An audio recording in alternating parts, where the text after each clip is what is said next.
Hello out there. My name is Janice, and my blog writing name is called by my Chinese name, which is Kwan. And I was asked to introduce myself to the world, and for some reason this morning I was compelled to put on some music in the background, videotape myself in my most sacred place ever, which is my circle room, without any scripts, without any pre-thoughts, without any brainstorming, which is very unusual for me. Typically, people prepare for these opportunities, which leads to success. If I had that tattooed on my arm, I would be showing the world that you have to prepare yourself for any opportunity, which will lead to success. Because if you don't have preparedness, the chances of failing is greater. So I'm trusting my faith in God to lead me towards what I need to tell you today about myself. But before I do that, I'm going to lower the volume because I'm a very sensory person, and with with the very loud noises, it kind of alters my thinking.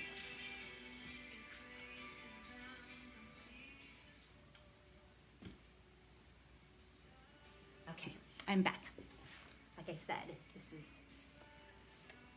something that's spontaneous, and I rarely do this, so I know that it has a lot to do with, I guess, the people that I'm surrounded with, and you know who I'm talking about. So anyways, my name is Kwan, and I have followed God's purpose ever since Mile Preschool was opened. That was 16 years ago, where I quit my teaching job and I said to God, you lead and I will follow. And ever since then, Mile Preschool has always been dictated by the love and light of God. I didn't know it until 2014 when I experienced 3 very tragic deaths in my life. And prior to that, I understood grief. With grandparents that took care of me, with a best friend that passed away when I was pregnant with my firstborn. So I understand what grief feels like or felt like, but 2014 was my pivotal point of telling God, this pain is so great. But what I kept on hearing from him is, this pain is not as great as if I were to take someone or something away from you that would break you.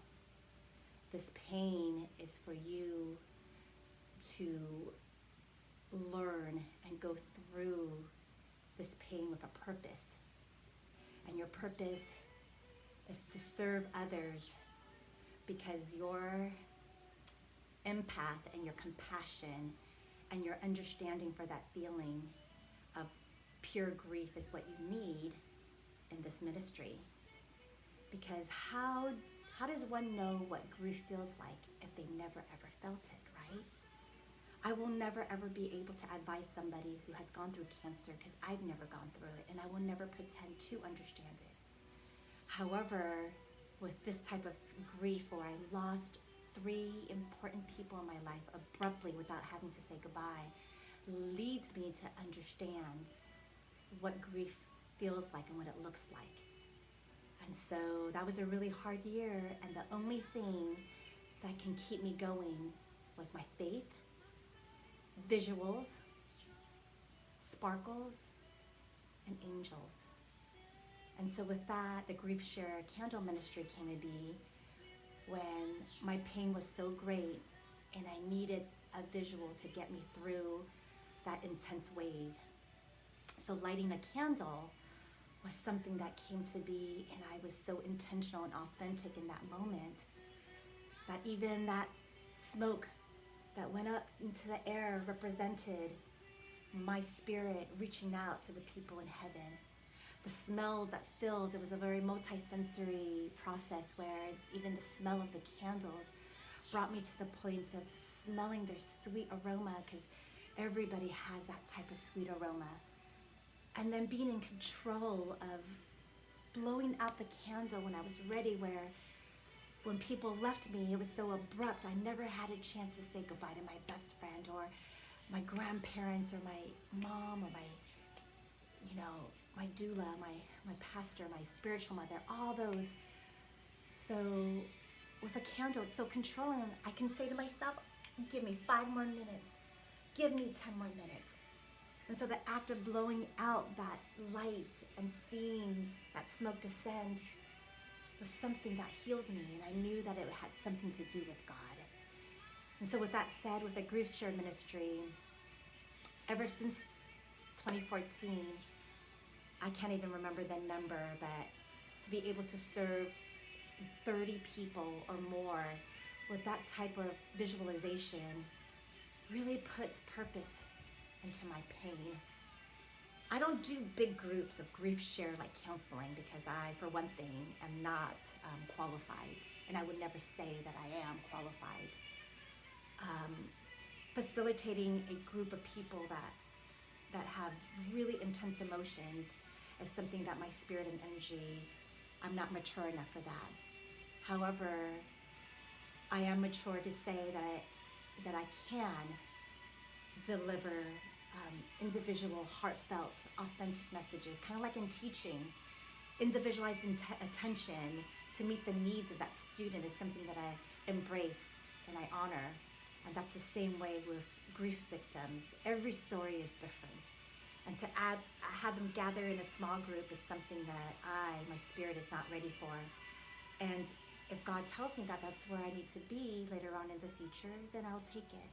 But as for now, it's just those little small gestures of leaving something unexpected on somebody's porch and letting them know that they are loved and they are not alone.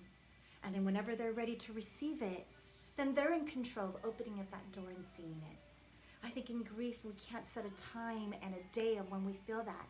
So when I schedule something that's in a small group that says every Tuesday we meet at this time, that's not how grief works.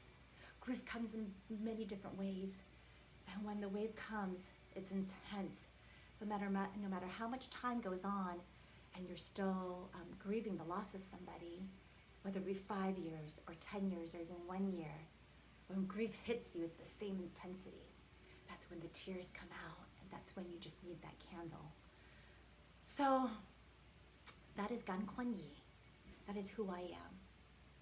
I am the daughter of a brave immigrant Chinese mother who came to America and had to fight hard for what she built here. I am Kwan, the daughter of a mother who was left behind for many years without a parent because she wasn't able to make it to America on her own without the right papers. And so she was left to raise herself. I am Kwan, the daughter of a mother who raised 3 beautiful children, having to work 24/7 and not giving up. My name is Kwan, and I want to serve and help you through any pain that you may be going through. So with this said, this might not be the most well-rounded speech. I didn't prepare anything that came from my heart. And that is all that I can. That's all that I can offer you is my heart. When we grieve together. I feel it. So thank you, and I appreciate you allowing me to just enter a little bit of your grief, knowing that you're not alone. God is my healer, and Jesus is my best friend. I've seen him heal my broken heart. And even though you may not feel the same way as me, love wins. So if you receive a candle, it's because of love, not because of God or Jesus. But where does love stem from? So, I love you. Have a wonderful, wonderful journey. You can't walk it alone. I'm here for you.